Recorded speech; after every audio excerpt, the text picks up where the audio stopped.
So my name's Keith Lynch. I work for Red Hat. I kind of oversee our kind of app dev business, which is everything that's kind of middleware. So if you know Red Hat, we acquired JBoss many years ago, and that was kind of the start of Red Hat, going from we're an operating system company to we do other things other than operating systems. So today I look after kind of middleware, PaaS and mobile within the UK. I used to be a consultant, so I joined Red Hat about 5 years ago. I was a Drools BRMS consultant for a couple of years, and then an architect, and then I ran kind of middleware services in the UK. And then this role came up about 6 months ago, and I thought it'd be fun.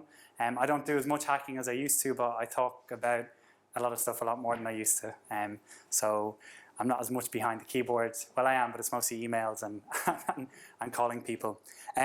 So this talk is actually, so one of the funny things about OpenShift, when Red Hat came up with OpenShift as a product, was it was emerging between, you know, Red Hat had acquired JBoss and the middleware stuff, and it was kind of, we're kind of sectioned into two lots. So there's the middleware folk at Red Hat, and there's the infrastructure people. So the infrastructure people are everyone who look after RHEL and Satellite and CloudForms and all the infrastructure products. And the middleware guys, everyone who looks after kind of JBoss and the acquisitions we've made since then, so Feed Henry and Fuse and all those kind of platforms. And we never really talk to each other, kind of like ops and dev, right? A little bit. And there's still a little bit of that going on in the company. And then we created this, I think we acquired a company called Makara. And Makara was the first kind of entry into PaaS, and it was what became OpenShift as a product when OpenShift was version 1, and that was about 4 years ago now, so it was a while back.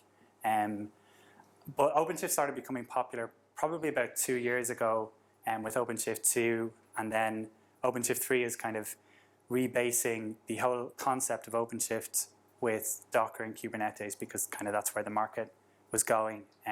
All the underlying technologies are kind of similar. But myself and Jim Inter and myself kind of normally present this presentation, but it actually started from us kind of going, how do we make this platform that kind of marries all of the technology from the operating system and the stuff from middleware, and kind of make it look like it makes sense? And we ended up doing this thing where we took an application, which I'll go through, and we put it on OpenShift. And this kind of evolved. So this is about the 4th different presentation on OpenShift that we've done. So what we actually took was we kind of took a monolithic Java EE kind of application. So we took what we would normally ship. It's called the TicketMonster demo. It's basically a toy application that we don't ship as part of EAP, but we make it available, and people can learn, you know, how to use CDI and JSF and all the other kind of JE stuff on EAP, and kind of create a HTML5 interface and a backend, and how do you talk to a database, and what does that look like? But you know, as people talk today, that would look like that would be kind of a monolithic platform. So we thought we'd take something that most people know, if they're getting kind of familiar with Java and EE, this is what they'd look at, and we kind of microservicify it. And this is kind of the story of how we've done this. And we actually ended up coming up with all of this afterwards, after we tried to put the application on, and we thought it was most of the things that came out of it, like doing microservices and the CI/CD pipeline, were things we learned along the way as we kind of built this out. So that's what I'm going to do. So just a background on some of the topics here. So it wasn't trying to get, you know, as many buzzwords into a title as possible, although it kind of seems that way. So just kind of microservices, DevOps, CI, and CD. I think has everybody read the kind of Martin Fowler Microservices Are Awesome thing? And how many people have tried kind of a microservices architecture at work, properly, professionally, on kind of real stuff? 1. It's less than 10%. It's probably like 5%. I've had good and bad experiences. My first experiences with microservices were actually really bad, because the company kind of, so I was on engagements with ThoughtWorks, and some of the ThoughtWorkers were just implementing exactly what Martin was saying at the time when he blogged about it, and kind of taking these large, big applications and turning them into small little blocks. But the idea is actually really good, and actually it's not really a new idea, it's just a new name for an old idea. But the idea is basically take software components, make them modular, you know, teams can release on their own, and it's meant to be a better way to kind of build and ship and support software. So kind of most of the benefits you get out of microservices is you don't have this big, super, large chunk of code. You've got 100 people, kind of mythical man-month type stuff where you've got these tons and tons of people on this big release, and it takes 3 years, and everyone's pulling their hair out, and then it's so late that people go, this is terrible, it can't fail, so we'll chuck more money at it. And that's going to be the solution. And putting more people at it will actually make it go slower, but people have to be seen to trying to solve it. So that goes with microservices, because you can split teams up, and teams can kind of release independently of each other. And that increases agility. People can kind of build their own stuff without having to think about dependencies from other pieces. I think there's a lot of thought that has to go into it.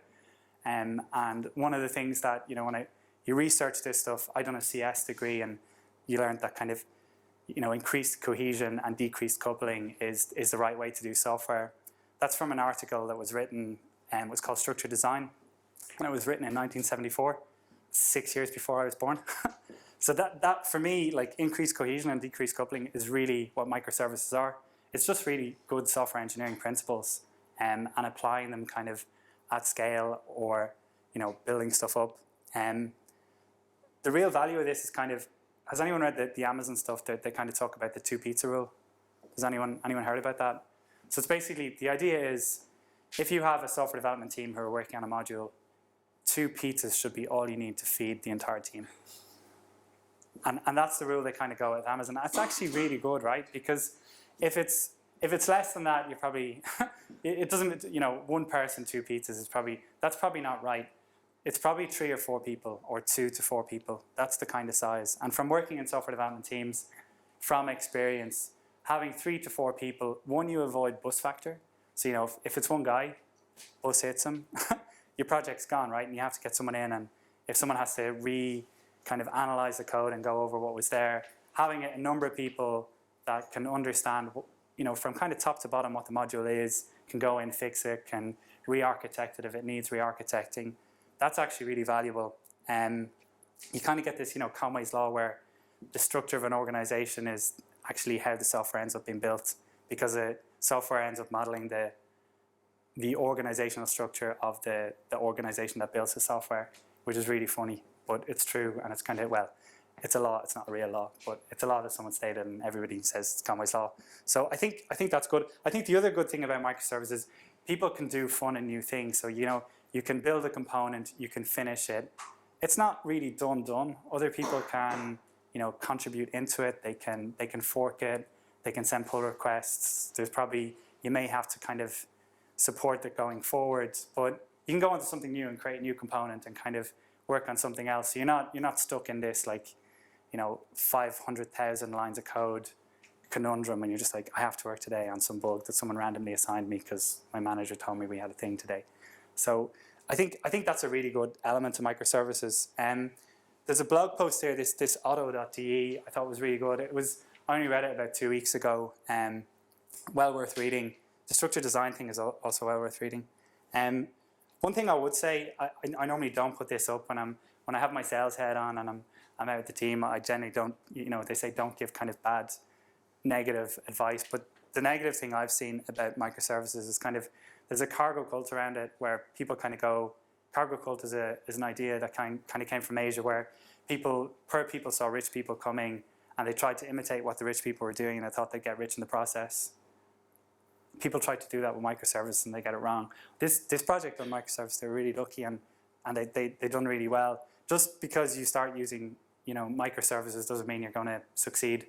I think one of the funny things was Martin Fowler coming out recently and writing this kind of monolith first article that he wrote, I think about 2-3 months ago or 4 months ago.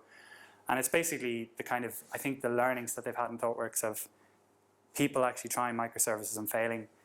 Personally, I've been on a project where people were writing 100 lines of code for microservice, and it was just all of this network traffic because there were 100 plus components, and we were getting something like, and this is a bank, we were meant to be doing a batch system at the end of the day, and we were meant to be doing 2,000 transactions per second. It was kind of a clearing thing. We ended up getting 2 transactions every, I think, 5 seconds. It was that slow. So the network, there's the 8 fallacies of kind of distributed systems. think about that stuff. That stuff is really important. Network overhead is seriously big. It got so large that we actually flooded the backplane in the server room. So really think about how you architect your components up front. I think the key I've seen from people who've taken on a microservices architecture, people sit in a room initially and they kind of go, these are the main components that we need to build. These are the main teams. We'll give the teams this remit. These are kind of the contracts. And then let teams go off and architect as they will and they want within their own modules, but don't try and enforce too much. But then don't break it up and make it so granular that it's like 100 lines of code.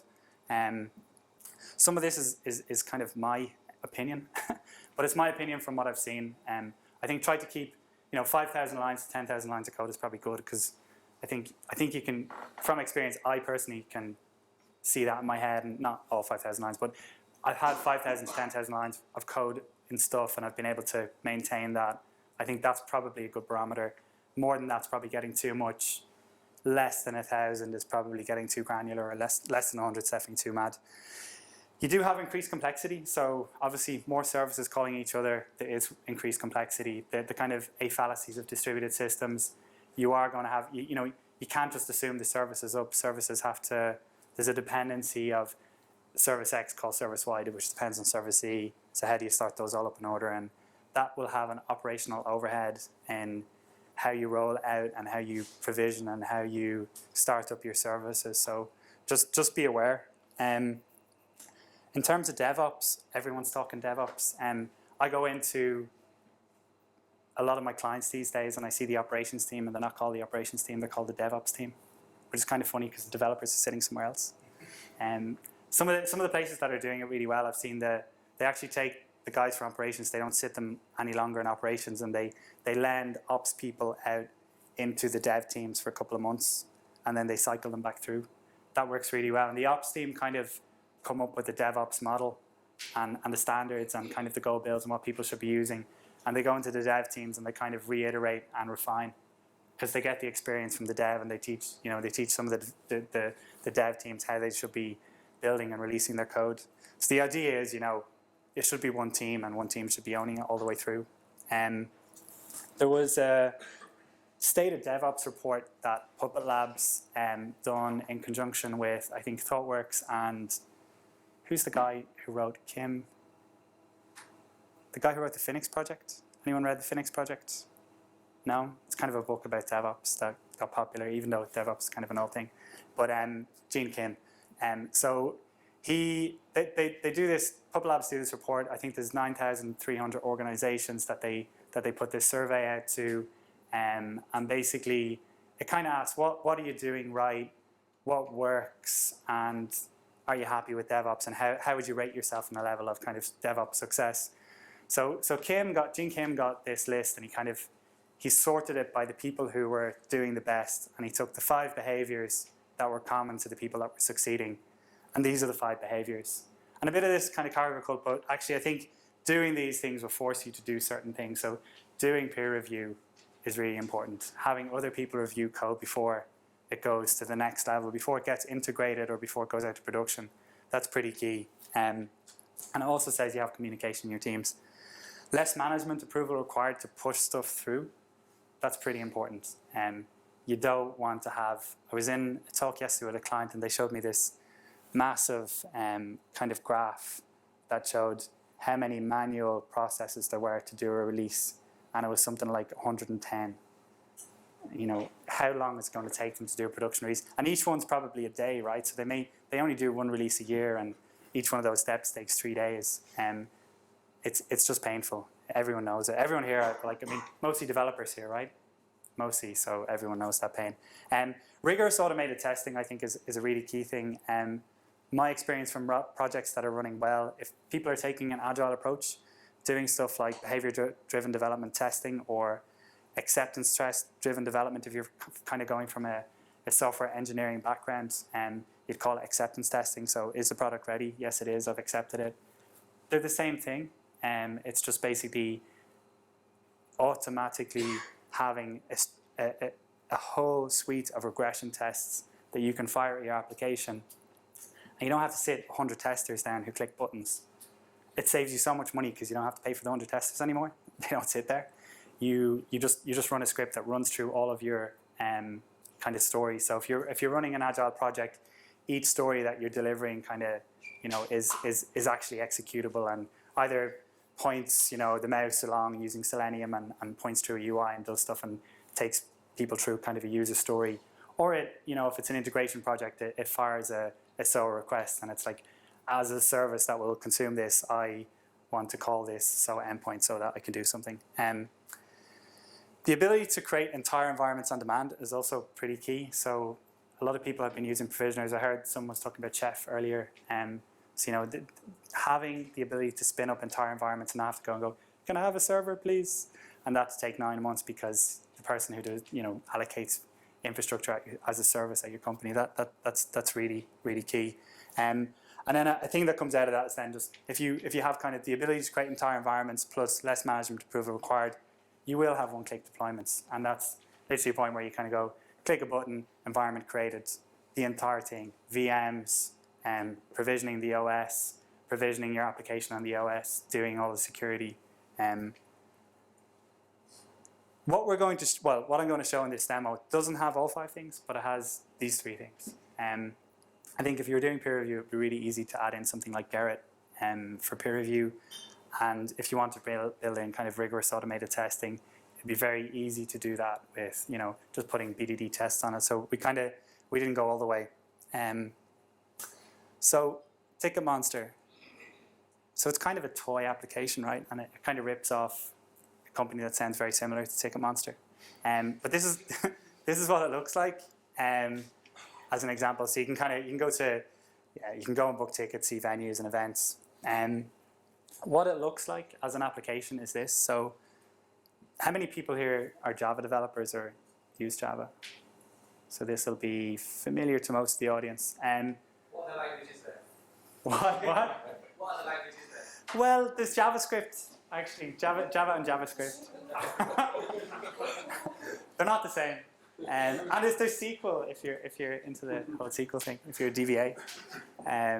Yeah, so they're the 3 languages that are there.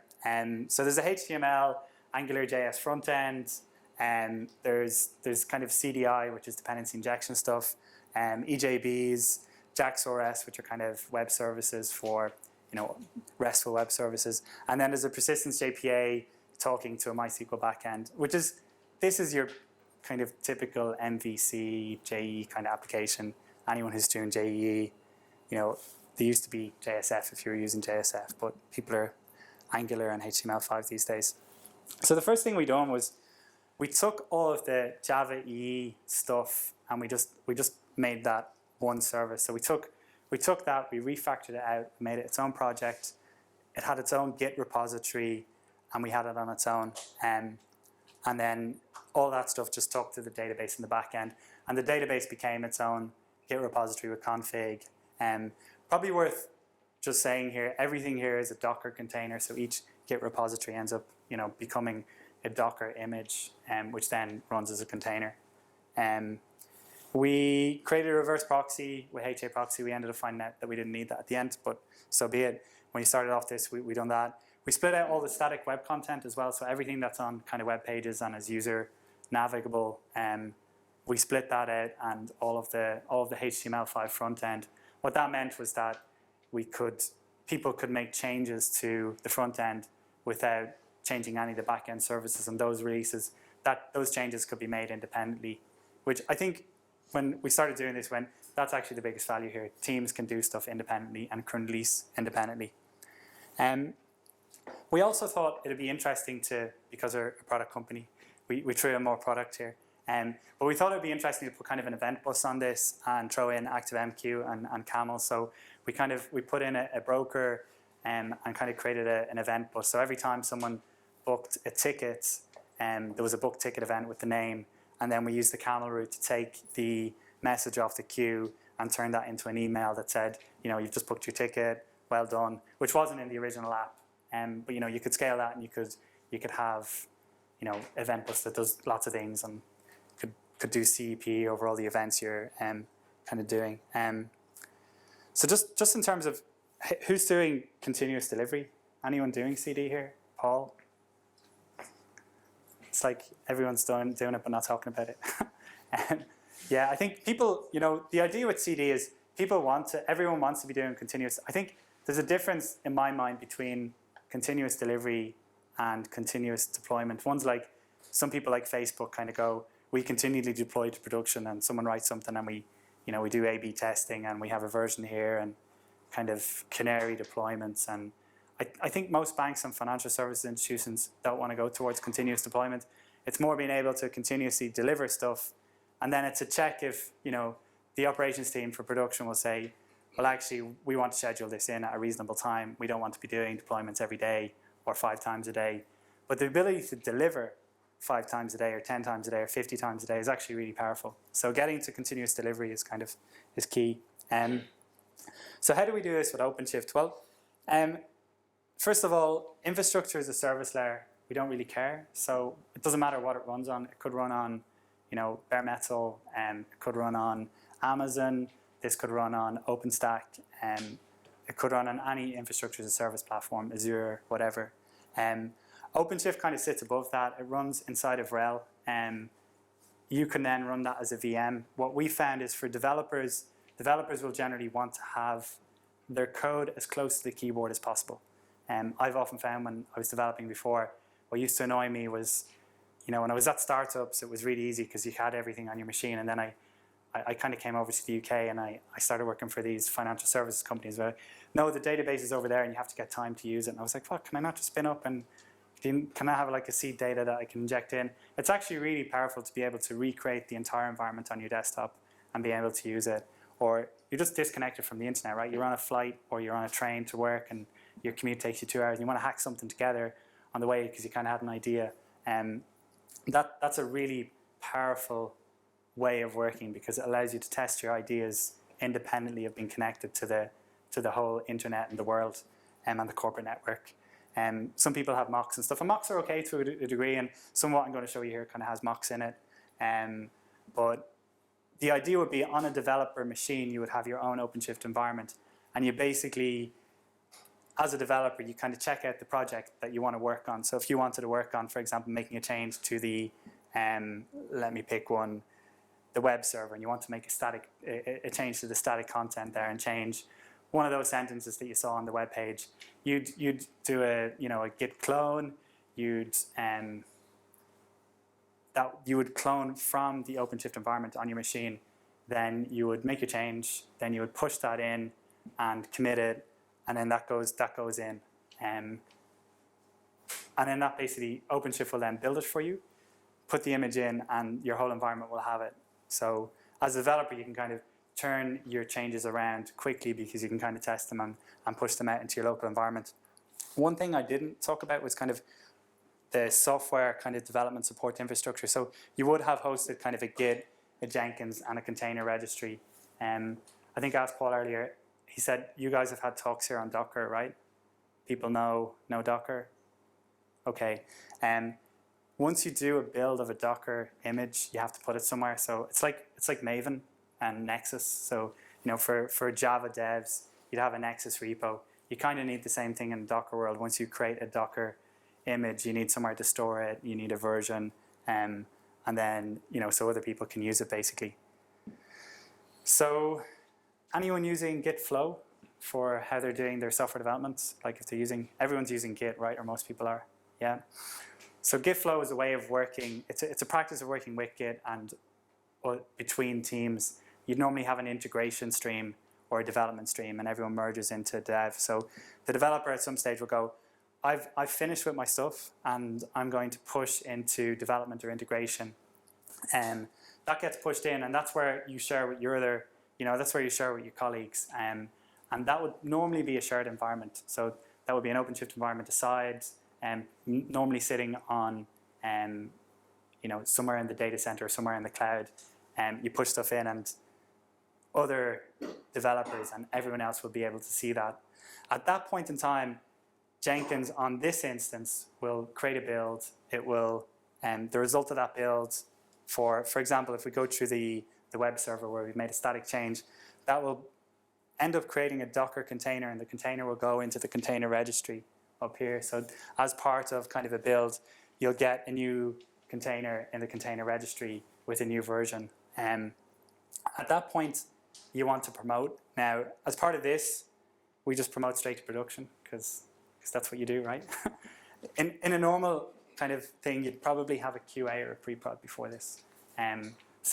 But the idea then is you're not building every time that you go up to a next environment.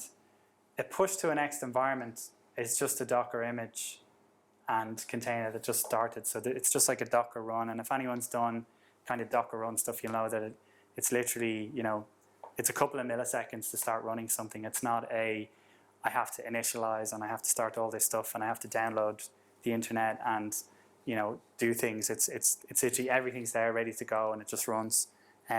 So promoting between environments becomes really fast, and that's kind of key. An interesting thing with OpenShift and the key technologies under OpenShift are Docker and Kubernetes. I'm happy to do a thing after if we finish up early, I'm happy to do a thing on Kubernetes and just kind of talk about that. But one of the things with Kube you can do, Kube has 3 concepts that are really key. You've got pods, services, and replication controllers. So everything in here is kind of defined as a pod. A pod houses a container. So if Docker have the whale, and a pod is a group of whales. So that's the kind of idea with pods. Pods are groups of containers. Most people, for all intents and purposes, will probably have one container per pod, but some might have several. Some people are doing like several containers per pod. A pod will have a unique IP address as well. So if you're several containers inside a pod, you just talk to localhost and you're talking locally, and you'll also get kind of shared memory type optimization on that too. So 2 containers on the same pod talking to each other, you're not getting the overhead of network bandwidth that you would get if you're talking between one pod and another pod. So that's kind of key.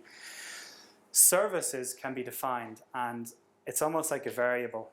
What you can do with a service is you can say, like, the database is a service. So let's say we call the service MySQL.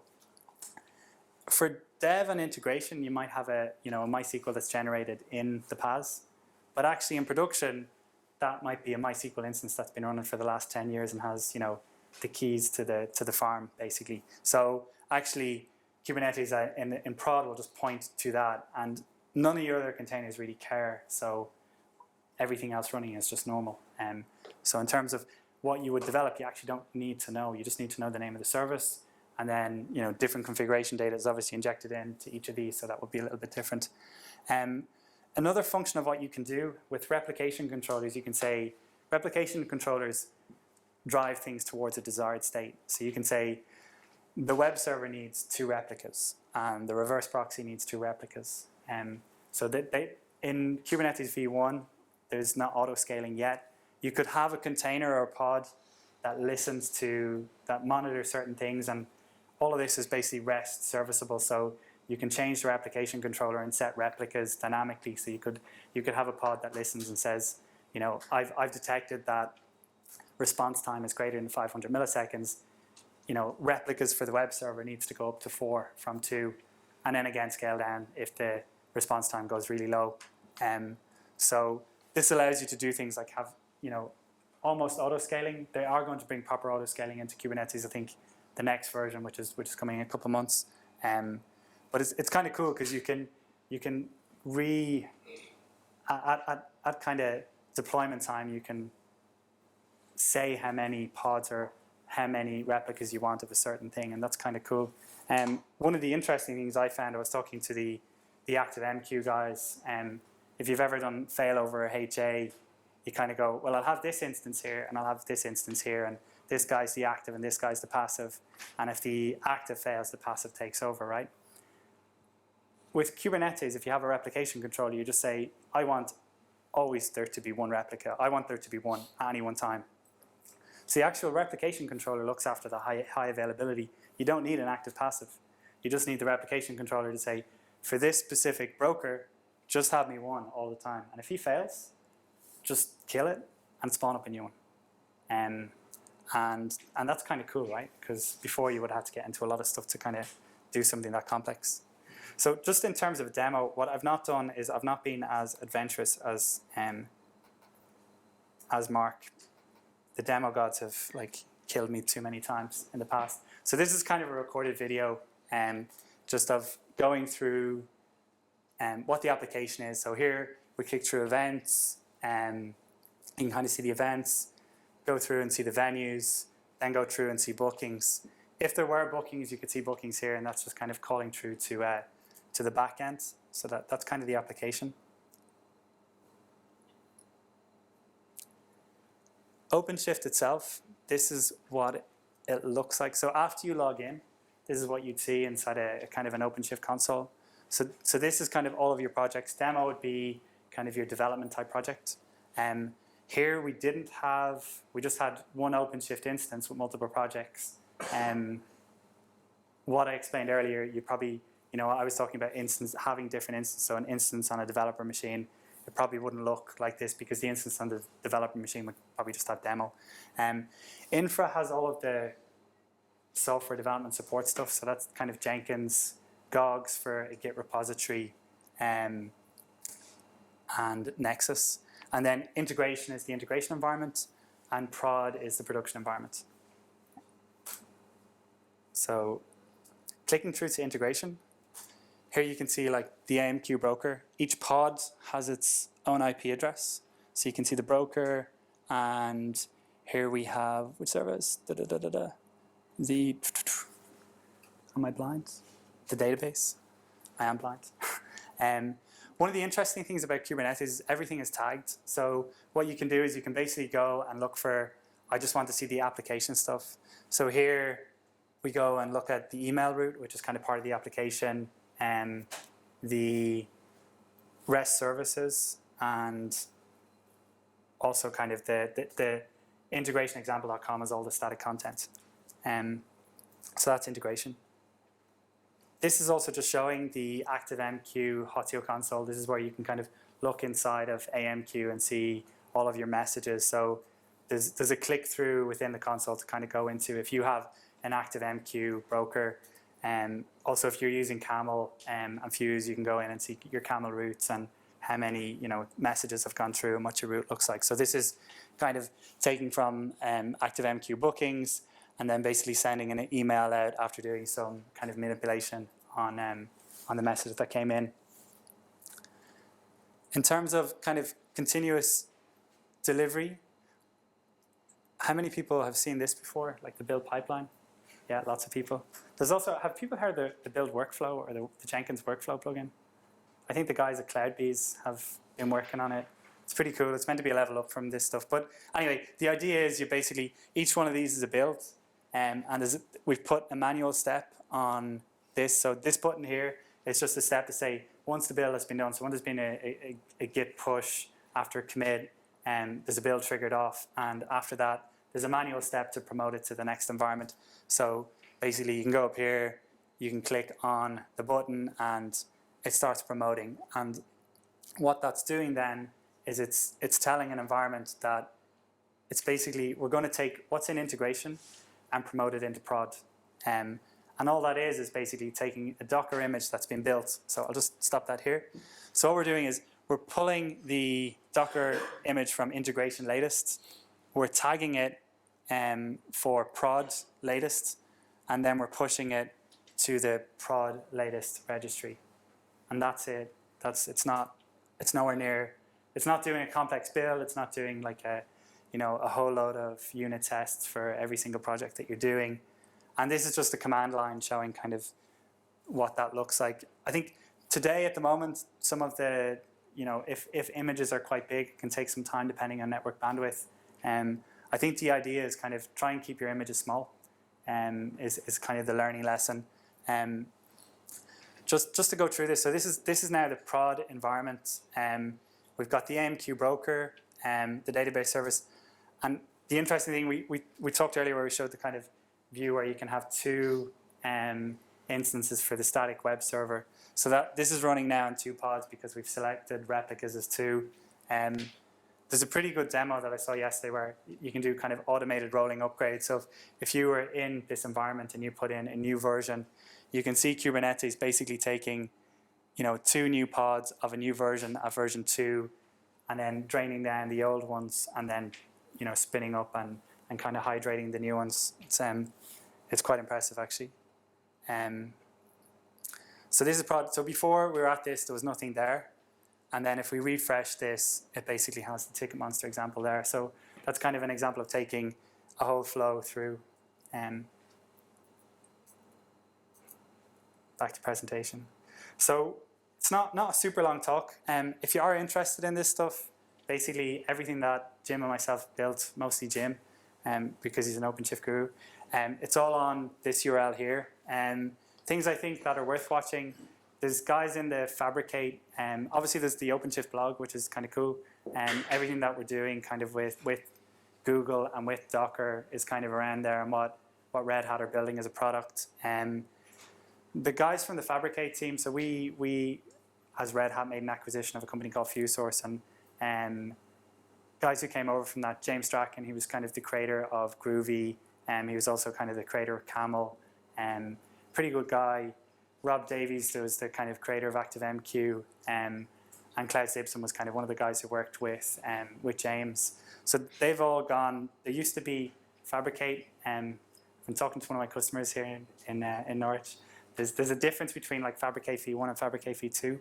But what they've done with Fabricate V2 is basically built a kind of continuous integration, continuous delivery platform. So everything that we've kind of showed you, or that I've showed you here, as a kind of service that you could put on top of OpenShift. Currently it's just community, but feel free to look at it. It's really, what they're doing is really cool. So it's kind of, there's one other thing of note. We have a Microservices Architecture Day in London on the 3rd of December. It's actually pretty, we're going to have, it's kind of funny. I've got the agenda. This is totally, like, I shouldn't be showing this. This is, so we'll have, I think I'm doing the intro. We have Mandy Waite from Google who will be coming and talking about Kubernetes. Then James, this is probably going to change, so I'm not going. This is not official yet. But the last one we ran in June, it was really successful. It was oversubscribed, and we kind of had to deny people. But I'll share it with Paul, and if you want to come along, you're more than welcome. It's a free event, Red Hat Marketing Pay, thank God. But pretty much everyone that's here will be talking, and it's kind of our view on microservices and Kubernetes and OpenShift, and how that works together. I think the time is 24. It's 8:45. Do you guys want an intro on Kubernetes or not? Does that? Yeah. Okay. Cool. Let me just pull up. So let me just full screen this. Just on what Kubernetes is kind of pretty cool. So the guys at Google have been running containers for years. Everything at Google is all about containers. So I think they create about 2 billion containers a week and destroy. So pretty much containers on scale for the last 15 years. Google releases many papers. A lot of the papers they release become, other people end up going and building products around it. So Google done a paper on MapReduce, and then the Hadoop guys came out with Hadoop and do MapReduce stuff. And they done a paper on, was it Chubby or Big Tables, yeah, which then became kind of HDFS. But what's kind of been funny is they've written papers and then other people have done implementations outside of Google. What Google done here was they took what they've done for Borg and Omega, which are kind of version 1 and version 2 of their kind of cluster container orchestration frameworks. They took the same guys who've engineered all of this and have all of the kind of battle wounds of it, and they put them behind this project Kubernetes. And it's basically a cluster container orchestrator.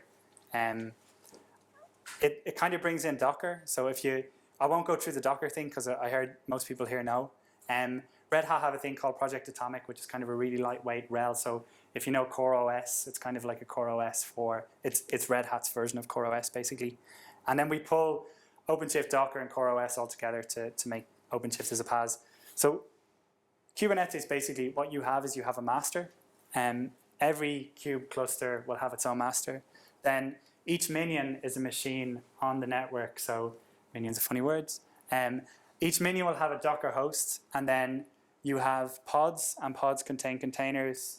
It could be one or more containers. Generally, it's just one, but that's not a golden rule. If you think you have to have 10 containers on pod, so be it. Some people have one container, which is like maybe they write like a CDI boot or a Spring boot, and then they have an agent there that will, scrape the logs. Maybe it's like you're using kind of an elk stack, and you could have Logstash there sitting on as a standard container that would sit alongside. So that some people call that like the sidecar kind of.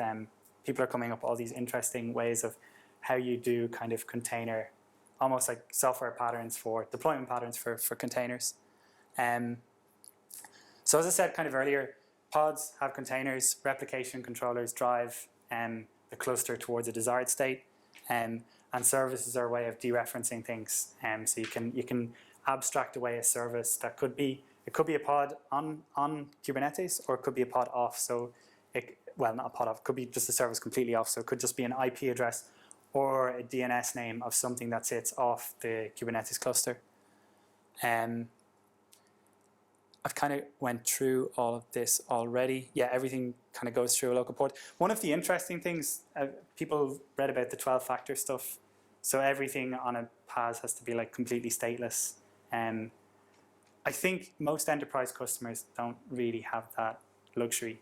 They do need persistent volumes for certain things. So one of the things with Kubernetes that we thought about quite early as Red Hat was having persistent volumes attachable to pods and making that a feature that we needed. I think the 12-factor stateless apps thing is really good.